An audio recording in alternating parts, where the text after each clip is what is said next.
Hello everyone, আসসালামু আলাইকুম। আজকে মৌলিক পরিসংখ্যানের চতুর্থ অধ্যায়ের বিস্তার পরিমাপের যেই পরিমিতি ব্যবধান, বেদাঙ্ক এবং বিভেদাঙ্কর যেই অংশটা সেটা পার্ট 2 নিয়ে আজকে আলোচনা করব। এই পার্ট 2টাই সবচেয়ে বেশি গুরুত্বপূর্ণ, পরীক্ষায় যেটা আসে আর কি। এর আগের ক্লাসে আমরা অশ্রেণীকৃতর বেলায় দেখেছি অশ্রেণীকৃতর বেলায় পরিমিতি ব্যবধান, বেদাঙ্ক ও বিভেদাঙ্ক কীভাবে বের করা হয়। এখন আমরা দেখব হচ্ছে শ্রেণীকৃত। যেমন এখানে একটা প্রশ্ন আছে, নিম্নের গণসংখ্যা নিবেশন হতে পরিমিত ব্যবধান ও ভেদাঙ্ক নির্ণয় করো। দুইটা পার্ট বের করতে বলছে, এক হচ্ছে পরিমিত ব্যবধান, আরেকটা হচ্ছে ভেদাঙ্ক। আমরা পাশাপাশি আরেকটা বের করব, সেটা হচ্ছে এটা ব্যবধাঙ্ক, পাশাপাশি আরেকটা বের করব, সেটা হচ্ছে ভেদাঙ্ক। তিনটা আমরা একসাথে বের করার চেষ্টা করব, কারণ পরীক্ষায় তিনটা থেকে যে কোনো দুইটা আসতে পারে। আমরা যদি একসাথে শিখে ফেলি তাহলে আমাদের বিষয়টা খুব সহজ হবে। এখন এখানে শ্রেণী দেওয়া আছে, আমরা নর্মালি আগে জানি শ্রেণী গণসংখ্যা এফ দেওয়া আছে। তো কী করলাম, আমরা এখন শিখবো সংক্ষিপ্ত পদ্ধতিতে। সংক্ষিপ্ত পদ্ধতিতে আমরা গড় যেভাবে বের করছি তৃতীয় অধ্যায়, ঠিক ওইভাবে কাজটা করব। প্রথমে শ্রেণীর মানগুলো বসাবো, তারপর হচ্ছে এফ মানে গণসংখ্যার মানগুলো বসাবো, বসায় যোগ করব। তারপর যে কাজটা করব সেটা হচ্ছে এক্স এর মান বের করব। এক্স মানে কি? মধ্যবিন্দু। মধ্যবিন্দু কীভাবে বের করে? 5 আর 10 যোগ করে 2 দ্বারা ভাগ করে। তো 10 আর 15 যোগ করে আমি যদি 2 দ্বারা ভাগ করি তাহলে 12.5 আসবে। আশা করি এটা আমরা আগেও বুঝেছি, এখনও বুঝতে পারছি। তাহলে এফ আর এক্স বের হয়ে গেছে। তারপর আমাকে বের করতে হবে ডি। চাইলে এফটা আগেও লেখা যায়, পরেও লেখা যায়, কোনো সমস্যা নাই, এটা যার যেটা সুবিধা হয়। সংক্ষিপ্ত পদ্ধতিতে যেহেতু করতেছি এজন্য আমাকে ডি এর মান বের করতে হবে। ডি হচ্ছে X minus A by C. এখন এর আগে আমরা করছিলাম ডি সমান সমান এক্স মাইনাস এ, নিচে কিন্তু আমরা সি দেই নাই। কেন দেই নাই? কারণ এর আগের অঙ্কগুলোতে শ্রেণী ব্যবধান দেওয়া ছিল না। 5 থেকে 10 এটা হচ্ছে শ্রেণী ব্যবধান। এর আগের মধ্যে ডাইরেক্ট এরকম মান ছিল, সিঙ্গেল মানে তো কোনো ব্যবধান থাকে না, এজন্য আমরা সি ইউজ করি নাই। এখন আমরা সি ইউজ করছি। তো ডি কীভাবে বের করে? ওই এক্সের মধ্যবিন্দুর মধ্যমান যেটা সেটা বের করতে হয়। তাহলে এখানে দেখতে হবে 1 2 3 4 5 6 7, মানে বেজোড়। 7 হলে মিডল পয়েন্ট কোনটা? মিডল পয়েন্ট হচ্ছে 4, উপরেও 3টা নিচেও 3টা মিল আছে। তাহলে এই মানটা হবে এ। এ বরাবর 0, উপরে -1 -2 -3, নিচে 1 2 3, এগুলো আমরা জানি। এখন নতুন করে ডি এর সাথে ডি স্কোয়ার বের করতে হবে। ঠিক আছে? ডি স্কোয়ার কীভাবে? এই ডি এর মানগুলোকে বর্গ করতে হবে। যেমন -3কে আমি যদি বর্গ করি 9 আসবে। এখন অনেকের প্রশ্ন আসতে পারে 3-এর সামনে তো মাইনাস আছে, তাহলে 9-এর সামনে কেন মাইনাস আসে না? একটা কথা মনে রাখতে হবে, সেটা হচ্ছে কোনো মাইনাসকে যদি আমরা বর্গ করি সেটা অটোমেটিক প্লাস হয়ে যাবে। এই জন্য -3কে বর্গ করলে 3 3 9, -2কে বর্গ করলে 2 2 4, -1কে বর্গ করলে 1 1 1, এরকম করে প্রত্যেকটা বর্গ লিখতে হবে। লিখলাম। তারপরে যে কাজ সেটা হচ্ছে এফ এর মানগুলোর সাথে ডি এর মানগুলা গুণ করতে হবে। গুণ করলে কি আসবে? F D. আমরা ঘরের মধ্যে করছিলাম। এফ এর এই 18-র সাথে -3 গুণ করলে -54, এরকম করে গুণ করে তারপরে এই মানগুলো আসবে। ওই মানগুলা যোগ করলে আমার সামেশন এফ ডি আসবে -98। তারপরে এফ এর সাথে আমি ডি গুণ করছি। এখন আমি যে আরেকটা ডি স্কোয়ার বের করছি, এফ এর সাথে ডি স্কোয়ারও কি করতে হবে? গুণ করতে হবে। তাহলে এফ এর সাথে ডি একবার গুণ এফ ডি, এফ এর সাথে ডি স্কোয়ার একবার গুণ, তাহলে এফ ডি স্কোয়ার। ঠিক আছে? তাহলে এফ এর মান 18, ডি স্কোয়ারের মান হচ্ছে 9, গুণ করলে 162। ঠিক এফ এর প্রত্যেকটা মানের সাথে ডি স্কোয়ারের প্রত্যেকটা মান গুণ করলে এফ ডি স্কোয়ারের মানগুলো আসবে। তারপর ওই এফ ডি স্কোয়ারের মানগুলো যোগ করলে একটা মান আসবে, সেটা 450। আশা করি সারণীটা ক্লিয়ার। তারপরে যে কাজটা করতে হবে, যদি যদি যদি প্রশ্নে ব্যবধাঙ্ক বের করতে বলে, কি বলে, অনেক সময় শুধু পরিমিতি ব্যবধান বলবে, অনেক সময় শুধু ভেদাঙ্ক বলবে, অনেক সময় শুধুমাত্র ব্যবধানাঙ্ক বলবে বা বিভেদানাঙ্ক, যে কোনো একটা। যদি ব্যবধানাঙ্ক বলে তাহলে মাস্ট আমাকে এক্স বারের মান বের করতে হবে। আর যদি ব্যবধানাঙ্ক না বলে, শুধু পরিমিতি ব্যবধান বলে, তাহলে আমরা এক্স বার বের করব না। কথা ক্লিয়ার?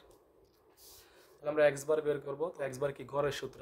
ঠিক সেম তৃতীয় অধ্যায়ে যে গড়ের অঙ্কটা করছি, এখানে হুবহু ওই গড়ের সূত্র ইউজ করেই মানটা লিখতে হবে।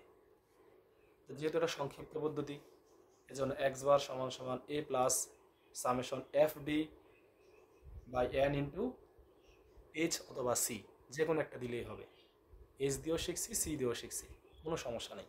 এইচও দেওয়া যাবে, সিও দেওয়া যাবে। তারপরে এর মান বসাইলাম, ওই এটা সামেশনের মান বসাইলাম মাইনাস, তারপরে মানগুলো বসাইলাম। তো প্লাসে মাইনাসে কী হয়ে যাবে, মাইনাস হয়ে যাবে। তখন এই 98 সাথে 5 গুণ হবে 490। 490কে 160 দ্বারা ভাগ করলাম, এই মানটা আসলো। এটার সাথে এটা বিয়োগ করলাম, এক্স বারের মানটা চলে আসলো। আশা করি এতটুকু ক্লিয়ার। তারপর আমাকে যেটা বের করতে হবে সেটা হচ্ছে পরিমিত ব্যবধান। পরিমিত ব্যবধানের সূত্র কি, summation root sigma, sigma root summation F D square, এই যে F D square by N minus summation F D square F D by N whole square into C. C কেন, যদি আমরা সংক্ষিপ্ত পদ্ধতিতে করি তাহলে সাথে সি গুণ করে দিতে হবে, আর যদি সংক্ষিপ্ত পদ্ধতিতে না করি সি গুণ করা লাগবে না। তারপর সূত্রের মধ্যে আমি মানগুলো বসালাম 450, 160, এটার মধ্যে মানগুলো বসাইলাম। 450কে 160 দ্বারা ভাগ করলাম, এটা আসলো। মাইনাস 98কে 160 দ্বারা ভাগ করলাম, মাইনাস এত আসলো। উপরে কি আছে, এই স্কোয়ারটা আছে। তো সাথে সি এর মান, সি মানে শ্রেণী ব্যবধান, শ্রেণী ব্যবধান হচ্ছে এখানে 5 কইরা, এই জন্য আমি সি এর মান 5 বসাইলাম। তারপরে এই মানটা মাইনাসের, তাকে বর্গ করলাম, এটা প্লাসের চলে আসলো। এটা থেকে এটা বিয়োগ করলাম, বিয়োগ করার পর যে মানটা আসছে ওইটাকে আমি রুট করলাম। রুট করলে আমার এই মানটা আসবে। এখন এই মানের সাথে কত গুণ করতে হবে, সাথে 5 আছে, 5 গুণ করতে হবে। গুণ করলে আমার 7.81 আসবে, যেটা হচ্ছে পরিমিতি ব্যবধানের মান। সেটা বোঝা গেছে? সূত্রটা বসাতে পারলেই অঙ্কটা হয়ে যাবে। এবার আমাকে বের করতে হবে ব্যবধানাঙ্ক।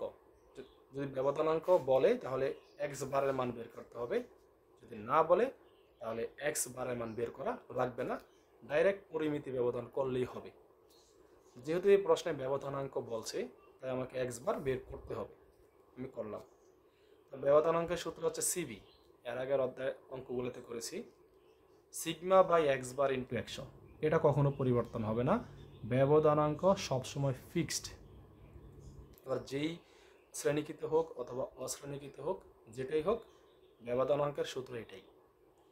তো সামেশনের সিগমার মান আমরা এখানে পাইছি, সিগমার মান বসাইলাম। এক্স বারের মান এখানে পাইছি, এক্স বারের জায়গায় এক্স বারের মান বসাইলাম। এই মানটাকে এই মানটা দ্বারা ভাগ করলাম, ভাগ করাতে যে অ্যান্সারটা আসছে ওইটার সাথে আমি 100 গুণ করলাম, করাতে 40.17 আসবে।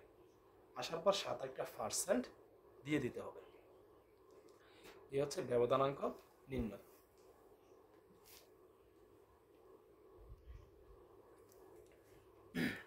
এখন আরেকটা পার্ট, সেটা হচ্ছে ভেদাঙ্ক।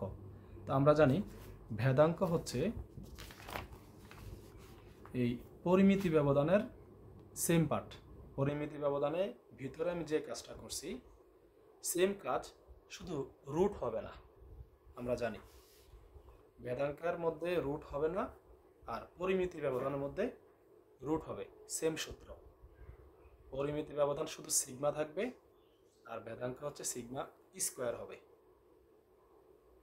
তারপরে সামেশন এফ ডি স্কোয়ারের মান আছে, বসাইলাম, এন এর মান বসাইলাম, এফ ডি এর মান বসাইলাম, এন এর মান বসাইলাম, ইন্টু সি। সি কিন্তু থাকবে যেহেতু এটা সংক্ষিপ্ত পদ্ধতি। তো সি এর মান 5, ভাগ করলাম, এটা আসলো, বর্গ করলাম, এটা চলে আসলো। এখন এদিক দিয়ে ব্র্যাকেট দিয়ে দিতে হবে। কেন? কারণ এখানে 5 গুণ আকারে আছে। আগে আমাকে বিয়োগ করতে হবে, বিয়োগ করার পরে যেটা আসবে ওইটার সাথে 5 গুণ করতে হবে। গুণ করলে যেটা আসবে সেটাই হচ্ছে আমার ভেদাঙ্ক। এ হচ্ছে শ্রেণীকৃতভাবে পরিমিতি ব্যবধান, ভেদাঙ্ক ও বিভেদনাঙ্ক নির্ণয় এবং সংক্ষিপ্ত পদ্ধতি। এখন অনেক সময় সংক্ষিপ্ত পদ্ধতিও আসতে পারে, আবার সংক্ষিপ্ত ছাড়াও আসতে পারে, উল্লেখ থাকবে না। ঠিক আছে, আমরা সংক্ষিপ্ত পদ্ধতি দিয়ে করলেও হবে, কিন্তু তারপরেও আমি সংক্ষিপ্ত ছাড়া যে নিয়মটা সেটা দেখাই দিই। সেটা আমরা ঘরের মধ্যে করেছি। যেমন সেম জিনিসটা, সেম শ্রেণী ব্যবধান, সেম গণসংখ্যা, সেম মধ্যমান। আমরা এর আগের অঙ্কগুলোতে যখন আমরা এক্স নিয়ে কাজ করছি তখন আমরা এক্স স্কোয়ার বের করছি, যখন আমরা ডি নিয়ে কাজ করছি তখন ডি স্কোয়ার বের করছি। বিষয়টা বোঝা গেছে? এক্স নিয়ে কাজ করলে এক্স স্কোয়ার বের করতে হবে, এফ এক্স বের করতে হবে, আর ডি নিয়ে কাজ করলে ডি স্কোয়ার বের করতে হবে, এফ ডি বের করতে হবে। এখন এক্স বের করলাম আগেরটার মতো। এখন এক্স কে বর্গ করতে হবে, এক্স স্কোয়ার। তাহলে এক্স এর যে মানগুলো, এই মানগুলো প্রত্যেকটা মানকে বর্গ করলে এরকম আসবে। ঠিক আছে, তারপরে এখানে কিন্তু কোনো ডি হবে না, এফ ডি আর সরি এফ এক্স গুণ করতে হবে। এফ এর মানের সাথে এক্স এর মান গুণ করে যেটা আসে সেটা বসাইতে হবে। এফ এর সাথে এক্স স্কোয়ার গুণ করতে হবে, অর্থাৎ এফ এর প্রত্যেকটা মানের সাথে এক্স স্কোয়ারের প্রত্যেকটা মান গুণ করলে এফ এক্স স্কোয়ার আসবে। তখন এই মানগুলো এখানে বসাইতে হবে। বসানোর পরে এফ এক্স এর মানগুলো যোগ করতে হবে, এফ এক্স স্কোয়ারের মানগুলো যোগ করতে হবে। আশা করি সারণীটা বোঝা গেছে। তারপরে যেহেতু এখানে ব্যবধানাঙ্ক আছে, আমাকে গড় বের করতে হবে। এখানে গড়ের সূত্রটা একটু চেঞ্জ। কেন চেঞ্জ? কারণ এটা আমরা সংক্ষিপ্ত পদ্ধতিতে করতেছি না। যদি সংক্ষিপ্ত পদ্ধতিতে করি তাহলে গড়ের সূত্র হবে এটা। এটা আমরা আগেও জানি, তৃতীয় অধ্যায় করেছি। আর যদি সংক্ষিপ্ত পদ্ধতি ছাড়া করি, নর্মালি যে প্রত্যক্ষ নিয়মটা আছে ওইটা করি, তাহলে এক্স বারের সূত্র হবে summation F X by N. এখন এফ ডি হবে না, কেন? এখানে আমরা ডি বের করি নাই, এই জন্য summation F X by N. Summation F X এর মান আছে, এন এর মান আছে, ভাগ করলাম, এক্স বারের মান চলে আসলো। এবার আমাকে পরিমিতি ব্যবধান, আগের মতো সূত্র, সিগমা সমান সমান রুট। এর আগে করেছি আমরা সামেশন এফ ডি স্কোয়ার। যেহেতু এখানে ডি নাই, আমরা ডি দিয়ে বের করতেছি না, তাই আমরা লিখবো হচ্ছে summation F X square by N minus summation F X by N whole square. অর্থাৎ যদি সংক্ষিপ্ত পদ্ধতিতে করি তাহলে ডি ইউজ করতে হবে, আর যদি প্রত্যক্ষ পদ্ধতিতে করি তাহলে আমাকে এক্স এর মান ইউজ করতে হবে। এতটুকু পার্থক্য। তারপরে এটার মান বসাইলাম, এন এর মান বসাইলাম, এটার মান বসাইলাম, এন এর মান বসাইলাম, এটাকে এটা দ্বারা ভাগ করলাম, এটা আসলো, এটাকে এটা দ্বারা ভাগ করাতে এটা আসলো, কিন্তু বাইরে কি আছে? স্কোয়ার আছে, স্কোয়ারটা আমি বসাইলাম। এটা যেভাবে আছে এভাবে বসাইলাম, এটাকে বর্গ করলাম, বর্গ করলে এটা আসবে। এটা থেকে এটা বিয়োগ করলাম, বিয়োগ করাতে এটা আসবে। উপরে কিন্তু রুট থাকবে। তারপর এই মানটাকে আমি রুট করলাম, এটা চলে আসলো। ঠিক আছে, সেম মান। এই 7.8, এখানেও 7.8। যেই পদ্ধতিতে করো অ্যান্সার সেম আসবে। আমি সংক্ষিপ্ত পদ্ধতিতে করছি 7.8 আসছে, প্রত্যক্ষ পদ্ধতিতে করছি 7.8 আসছে। তারপরে ব্যবধানাঙ্ক, ব্যবধানাঙ্ক সূত্র একটাই, এটা কোনো পরিবর্তন হবে না। সিবি সমান সমান sigma by X bar into 100। সিগমার মান বসাইলাম, এক্স বারের মান বসাইলাম, এখানে এক্স বারের মান, এখানে সিগমার মান, ভাগ করলাম, 100 দ্বারা গুণ করলাম, 40.17%। তাহলে সংক্ষিপ্ত পদ্ধতিতে যে আমরা করছি ওইটার মধ্যেও 40.17% অ্যান্সার আসছে। তাহলে আমরা যেভাবে করি না কেন অ্যান্সার সেম আসবে। তাহলে বাদ রইল কোনটা? বাদ রয়েছে হচ্ছে ভেদাঙ্ক। তাহলে ভেদাঙ্ক আমরা কিভাবে করব? সেম, এই যে পরিমিতি ব্যবধানের যেভাবে বের করছি ঠিক সেভাবে, শুধু রুট হবে না। কি হবে না? এখানে কোনো রুট হবে না। রুট ছাড়া যে সূত্রটা ঠিক সেম হুবহুব ওই সূত্রটাই বসবে। তাহলে সিগমা স্কোয়ার রুট ছাড়া সূত্রটা বসাইলাম, মান বসাইলাম, ভাগ করলাম, বিয়োগ করলাম, যেটা আসছে ওইটাই অ্যান্সার। ঠিক আছে, এই পার্টটা খুবই গুরুত্বপূর্ণ। পরীক্ষা এখান থেকে প্রশ্ন আসবে, অনেক সময় শুধু বলবে যে ব্যবধানাঙ্ক বের করো। ব্যবধানাঙ্ক বের করতে হলে আমাকে সিগমার মান জানা লাগবে, এক্স বারের মান জানা লাগবে, তার মানে এক্স বার বের করতে হবে, মানে গড় পরিমিতি ব্যবধান বের করতে হবে। কিন্তু প্রশ্নে কিন্তু পরিমিতি ব্যবধান বলে নাই, তাহলে আমাকে কি করতে হবে, পরিমিতি ব্যবধান সহ বের করতে হবে, কারণ ব্যবধানাঙ্কের সূত্রের মধ্যে সিগমা আছে।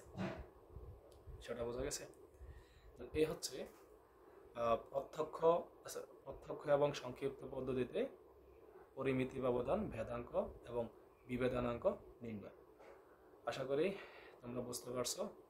আমি আমার থেকে যতটুকু সম্ভব বোঝানোর চেষ্টা করেছি। ক্লাসটা যদি ধৈর্য সহকারে দেখো তাহলে ইনশাল্লাহ অনেক কিছু শিখতে পারবে। পরবর্তী ভিডিওর জন্য চ্যানেলটা সাবস্ক্রাইব করে রাখতে পারো। আল্লাহ হাফেজ।